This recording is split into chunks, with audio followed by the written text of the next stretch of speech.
আজকের রেসিপি নারকেলের সন্দেশ। নারকেলটাকে পেস্ট করে নারকেল কুড়ে নিয়েছি, এবারে নারকেলটাকে পেস্ট করে নেব।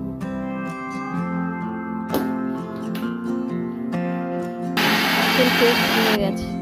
এবার একটি পাত্রে দুধটাকে বসিয়ে ফুটিয়ে নেব ভালো করে। এবার এলাচ বেটে নেব, বেটে নিচ্ছি।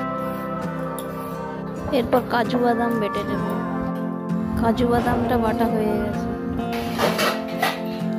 এরপর বন্ধুরা দেখো, দুধটা অনেকটাই গাঢ় হয়ে গেছে। এবার ওই জলটা ফুটে এলে পরিমাণ মতো চিনি দিয়ে নেড়ে নিতে হবে।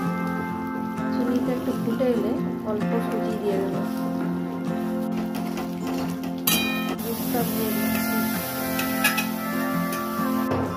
পেস্ট করে রাখা নারকেলটা দিয়ে দিলাম। ভালো করে নিয়ে নিচ্ছি। বেটে রাখা কাজু বাদামটা দিয়ে দিলাম। ভালো করে নেড়ে নিচ্ছি। এক চামচ ঘি দিয়ে দিলাম। ভালো করে নেড়ে নিলাম।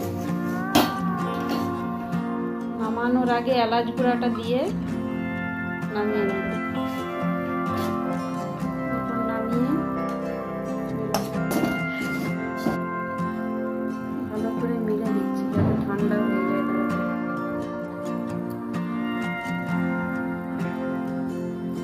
এরপর বলের আকারে তৈরি করে নিয়ে সন্দেশের শেপ দিয়ে নেব।